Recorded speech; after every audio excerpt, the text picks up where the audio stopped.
سطرت عليه صحائف لم يخف فيها الرقيبا أنا العبد المسيء عصيت سرا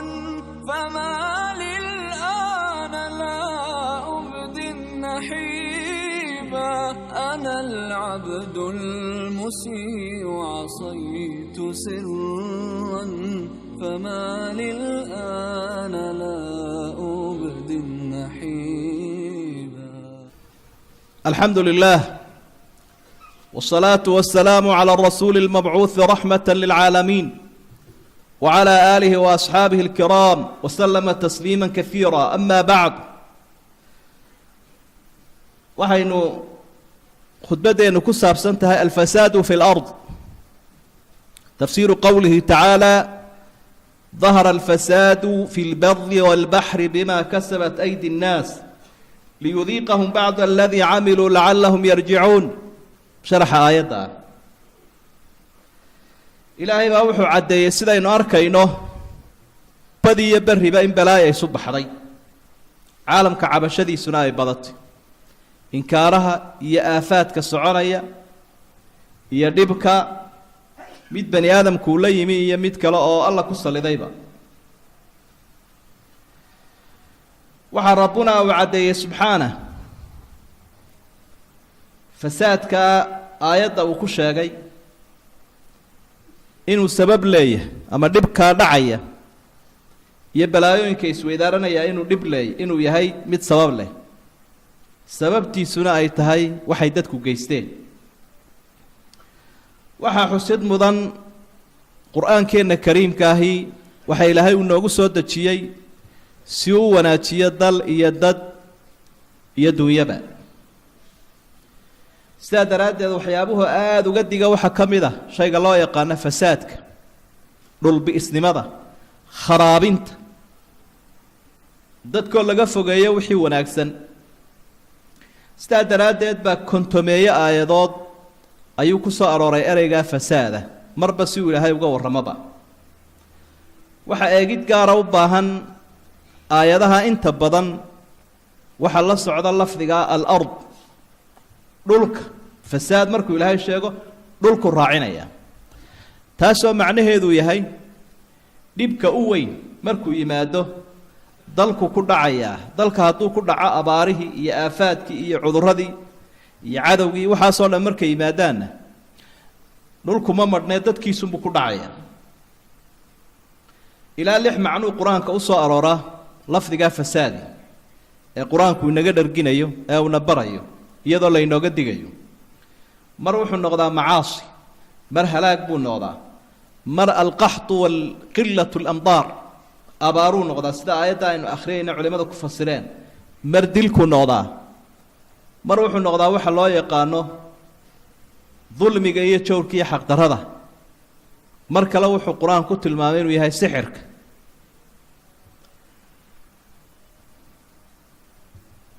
fasaadkaa isaga ah ama balaayadaa dhulka ku dhacday ee cabashadeeda ay badatay sababuu leeyahay keena. aan ka eegno waaqiceenna ma ka muuqdaan talow sababahaas. sababaha waxaynu u sheegaynaa talow sababaha keenaya balaayada dhacday ee aynu ka cabanayno ma jiraan innaga caam iyo khaasba. sababaha waxaa ka mid ah alfasaadu alfikri, dadka fikirkooda iyo fahamkooda iyo caqiidadooda u qalloocata. wa minhum man yu'minu bihi wa minhum man laa yu'minu bih warabbuka aclamu bilmufsidiin. aayadahaynu soo qaadanayna lafdulifsaad baa ku wada jira. ilaahay wuu og yahay ka ilaahay rumeeye iimaankuu ka dhab yahay iyo ka isyeelyeelaya. ilaahay wuu kala yaqaanaa ka mufsidka ah ee wax qarribaya bilaa iimaanka ah, fikirkiisii iyo fahamkiisii iyo caqiidadiisu ay qalloocatay iyo ku hagaagsan yahay. am najcalu aladiina aamanuu wacamiluu الصaalixaati kalmufsidiina fi اlard am najcalu lmuttaqiina kalfujaar. ilaahay baa wuxuu uhi cadaaladda ha la ilaaliyo. ilaahay iskaga mid dhigi maayo mid mu'mina iyo mid gaala, mid mutaqi oo ilaahay ka cabsanaya, mid faajirahoo alla ka fogaaday. labadaasi agtiinna iyay sinmin. maantana waxaaba laga yaabaa caalamkanaynu ku noolahay in qofka awoodda leh ee ammaanada leh hoos loo dhigo ka khaa'inka daciifkana kor loo qaado suuqa xaamiga ah ee hadda soconaya ayaa kaasa waa adiga arkayo danaha maamul dowlad hogaamin waxa la leeyahay ka reer hebel wuxuu soo dhicinaya ee xirfadda ah ee rag iska soo ee dabku uu ka duulayo ka halageeyo saa daraadeed baa dadkii waxay ka cabanayaan wax alla wixii danihii guud iyo caamkii oo dham inuu kharaabay dee dadkeediiba looma xulin waxaa ka mid a cadamu takaaful اlijtimaaci fasaadka waxyaabaha keena bulshada oo aan isxil qaadin oo aan isku tiirsanayn ama istabaabushaynayn laakiin suxulka isku wada riixay isku riixays ama si kale hadii loo dhigo intooda wanaagsan aan la taageeraynin inta ducafada aan la taageeraynin laakiin saa horeba aynu soo xusnay inta liidataa ay hore u socoto alla wuxuu uhi walowlaa dafcu llahi nnaasa bacdahum bibacdin la fasadat alard haddii dadka wanaagsan intay awoodda yeeshaan kuwan kale aanay joojin karayn dhulku wuu fasahaadaya waxaa ka mid a sababaha itibaacu lhawa dadka inaan sharci hogaamina rabitaankooda hogaamiyo mar haddii dadku waxay jeclaystaan qof waliba qabiilo waliba koox waliba maamul waliba wuxuu jeclaysta inuu wadayo ama diinta ha ka hor yimaada ama wuxuu doonaya ha jeedhee dal iyo dadba way kharaabaya walow ittabaca alxaqu ahwaahum lafasadat asamaawaatu waalard siday doonayaan haddii la raaci lahaa dalkiiyo dadkuba uu kharaabi lahaa buu ilahay waxaa ka mid a siyaasatu daalimiin dadka had iyo jeer aan cadaaladda lahayn xadgudbaya in hogaamintu ay gacanta u gasho markaa waxaa dhici doonaa in arrimaha la dabarago oo wixii wanaagsanaana uu noqdo wax xun oo badownimo ah oo dib u socodnimo ah waxa macsiyada ah ee dembigiina uu noqdo ilbaxnimo iyo horumar ilaahay baa wuxu uhi ina almuluuka idaa dakhaluu qaryatan afsaduuha wajacaluu acizata ahliha adilatan wakadalika yafcaluun dadka markay gacanta hogaaminta ku dhigaan waxbay kharaabiyaan dadka wanaagsanna hoos bay u dhigaan way dullaystaan dadka liitana kor bay u qaadaan waxaa ka mid ah alibticaadu can ashariica shareecadeenna samxada ah ee wanaagsan ku dhaqankeeda markay dadku diinta ka durkaan waxaa imanaya waxay ka cabanayaan iyo fasaadka dahara alfasaadu fi lbari walbaxr fi lbari walbaxr fasaadka dhibkaa muuqda ee dadku ay arkayaan alibticaadu can sharci illaah ilaahay sharcigiisoo laga fogaado qur-aanku saasuu ku tilmaamay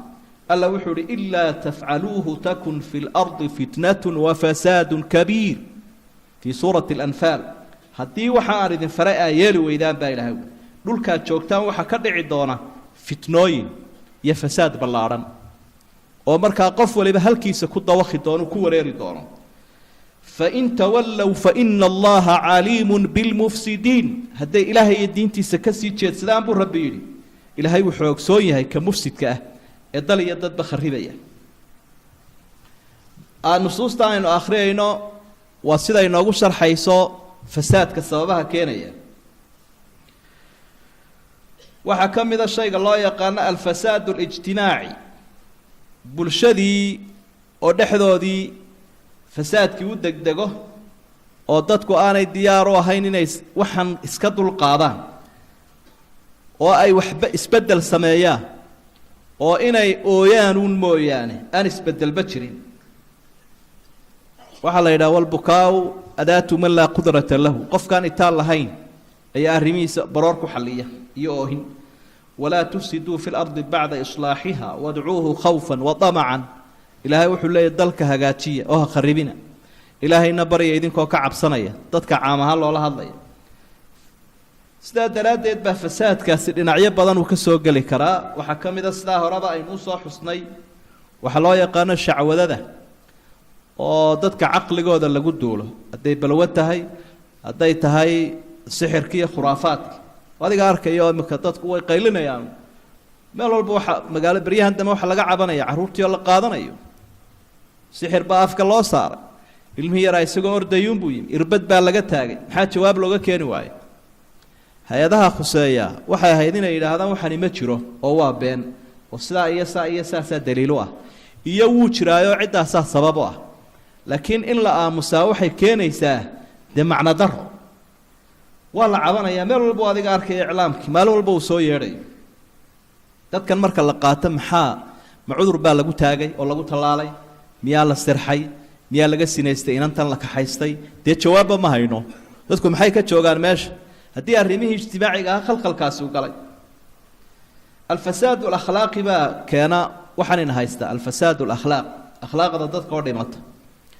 oo wixii macruufka ahaa ee wanaagsanaa dadka ilaahay agtiisa iyo diinta oo noqdo wax sidaa horeba aynu soo xusnay aan la tixgelinaynin oo qiimo lahayn wixii xumaana uu noqdo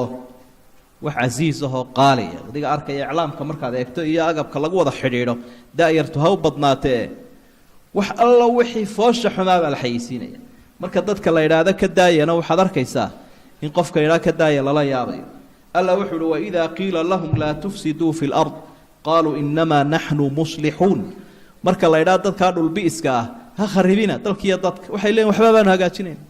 sidaasaabaa adduunyada ilbaxday lagu dayanayaao lagu horu marayaa isqaawintii iyo waxaad arkaysaa waxaynu naqaanay hebel wuu araday hebel bal daayarteenna hebel wuu aradaye ha la ara tiro oo dhar wanaagsan ha loo geliyo waxaad arkaysaa inan ku xaragoonayo surwaal jeexjeexan mara jeexjeexan ayaa waa kii la tuuri jiray hunka ahaa ayaa maanta moodo la xidho oo lagu faanaa jilbaha iyo barida iyo meelaasu ka dildilaacsan yahay marka aad waxaad oranaysaa talow reerkooda miyuu waayey mara u gashado waaba ta u qaalisanba maradan jeexjeexani maradan dabado ay ka dhacaysa inantu tana isku dhajisay akhlaaqi meeday alfasaad الاqtisaadi waa ka mid ah alfasaad الاqtisaadi adduunyadoodii iyo calafkoodii iyo cunadoodii iyo waxay dhaqanayeen iyo dadka inuu qalloocdo diinta uu ka durko ilaahay baa wuxu uhi walaa tabkhasu الnaasa ashyaa'ahum walaa taxthaw fi اlardi mufsidiin ereyga mufsidiin baa nusuusta ku wada jira dadka waxooda ha ka dulmiina dhulkana ha kharibina idinkoo baabi'inaya ayaa ilaahay u leeyahy marka haddii dadku xurumaadkooda iyo xuquuqdooda iyo tasarufkooda iyo maamulkooda ay isu dhowri waayaan ee kii dan caamah iyo mas-uuliyad ummadeed haysta uu halqafo oo u idhaahdo ayaamahan unbaad haysataaye kabaha ka subko ka gaadhsii ka dambeeyey inuu idhaahdo kii horeba uu dhacay adiguna intaa in leeg wad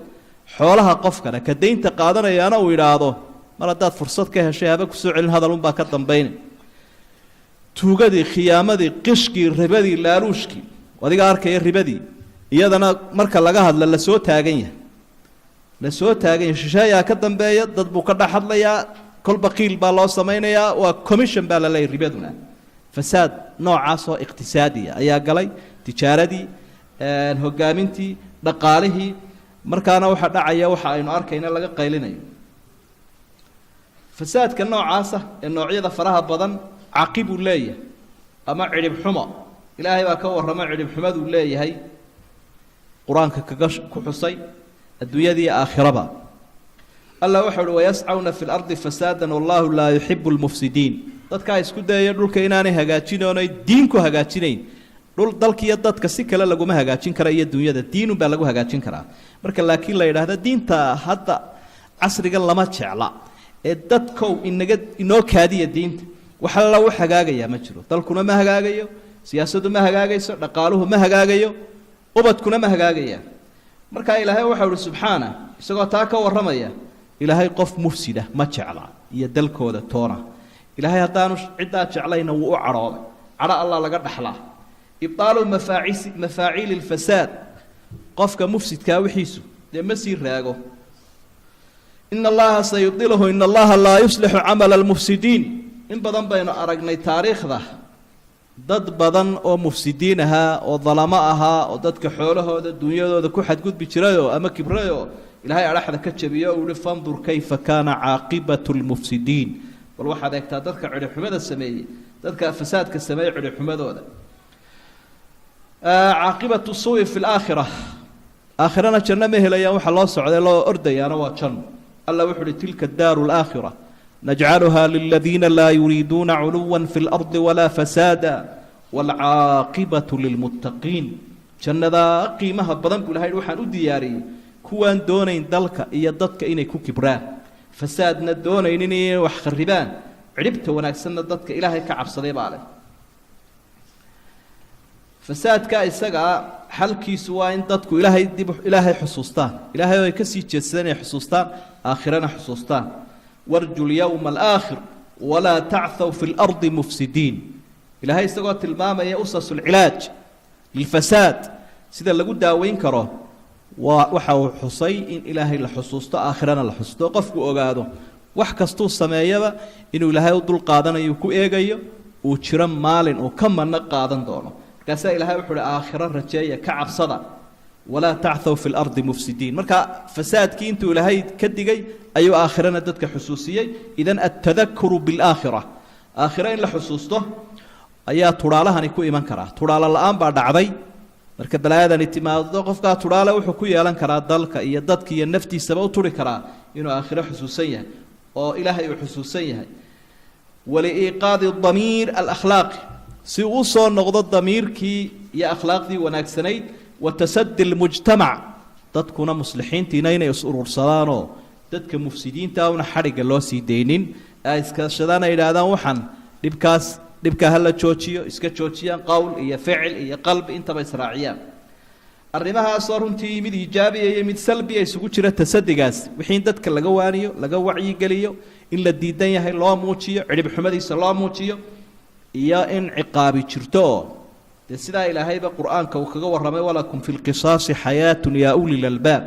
cuquubaadkii mujrimiinta la marinayay ayaa ilaahay u leeyahy nolol baa ku jirta marka haddaanay dadku baaba doonaynayn nolol doonayaan waa inay uu jiraa cuquubaadka iyo sharciga oo la oogo wuxuunaynu baraarujinaynaa waxayna haystee aynu ka cabanayna inuu sababo badan leeyahay oo markaa dib u noqdo aynu wada dhex fadhino sababaha sixidooduna innaga inoo taallaa ilaahay wuxuu inaga dulqaadayaa dhibka fadligiisa wuu inaga dulqaadi karaa iyo naxariistiisa mar walba taasaynu ku noolahay laakiin sababaha marka la suuliyo ayaa uu inaga dulqaadayaa dhibka siduu ilahay yidhi ina allaha laa yugayiru maa biqowmin xataa yugayiruu maa bianfusihim baaraka allahu lii walakum fi lqur'aani alcadiim اللهم أصلح لنا ديننا الذي هو عصمة أمرنا وأصلح لنا آخرتنا التي إليها معادنا وأصلح لنا آخرتنا التي إليها معادنا واجعل الحياة زيادة لنا في كل خير يا أرحم الراحمين اللهم يا مقلب القلوب والأحوال ثبت قلوبنا على دينك ثبت قلوبنا على دينك ثبت قلوبنا على دينك يا أرحم الراحمين اللهم انصر الإسلام والمستضعفين في كل مكان يا أرحم الراحمين اللهم أسقنا الغيث والرحمة ولا تجعلنا من القانطين اللهم إنك كنت غفارا فأرسل السماء علينا مدرارا اللهم أرسل السماء علينا مدرارا اللهم أنبت علينا الغيث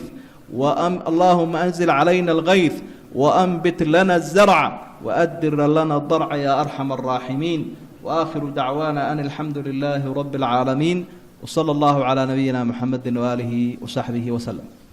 أنا العبد الذي سطرت عليه صحائف